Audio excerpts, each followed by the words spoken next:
साम्राज्य, सामान्यांचा असामान्य आवाज. पत्रकारांच्या गृहप्रकल्पाला वेग आला आहे. सोलापुरातील अनेक पत्रकार हे ऑनलाईन अर्ज भरण्यासाठी धावपळ करत आहेत. मात्र ज्यांच्याकडे अधिस्वीकृती कार्ड आहे त्यांचे अर्ज पात्र होतील. बाकीचे अर्ज केराच्या टोपलीत टाकले जाणार आहेत. पत्रकार संघटनेचे तथाकथित अध्यक्ष हे अनेक वर्षांपासून पत्रकारांच्या घरकुल योजनेवर दिशाभूल करत आहेत. संघटनेच्या कार्यालयात बसून पत्रकारांना घरांचं स्वप्न दाखवणाऱ्यांना देखील नियम व अटी माहिती आहेत, तरीही म्हणेल त्याला घरकुलाचे अर्ज भरा असे खोटे आश्वासन दिले जात आहे.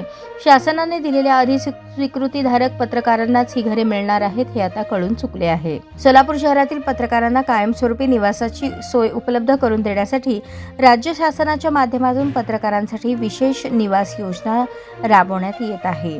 या योजनेअंतर्गत शासकीय खर्चातून निवासी इमारती उभारून पात्र पत्रकारांना घरे उपलब्ध करून देण्याचा निर्णय घेण्यात आला आहे. यासाठी पात्रता निकष व नियमावली निश्चित करण्यात आली असून शहरातील ठराविक संख्येतील पत्रकारांना या योजनेचा लाभ मिळणार आहे. सोलापुरात जवळपास 120 ते 125 पत्रकार अधिस्वीकृतीधारक आहेत.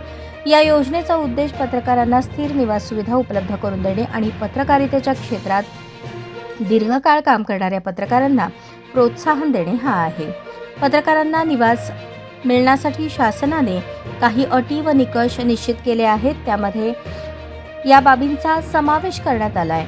अर्जदार पत्रकार हा मान्यता प्राप्त पत्रकार असणे आवश्यक आहे.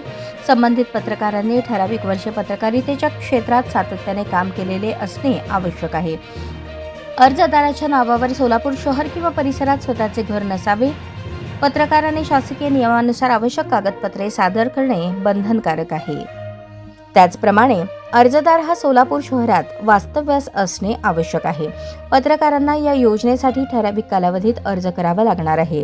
अर्जासोबत पत्रकारिता करणाऱ्या संस्थेचे प्रमाणपत्र, मान्यताप्राप्त आणि ओळखपत्र तसेच आवश्यक कागदपत्रे जोडणे आवश्यक असून प्राप्त अर्जांची छाननी समितीद्वारे करण्यात येणार असून पात्र पत्रकारांची अंतिम यादी तयार केली जाईल.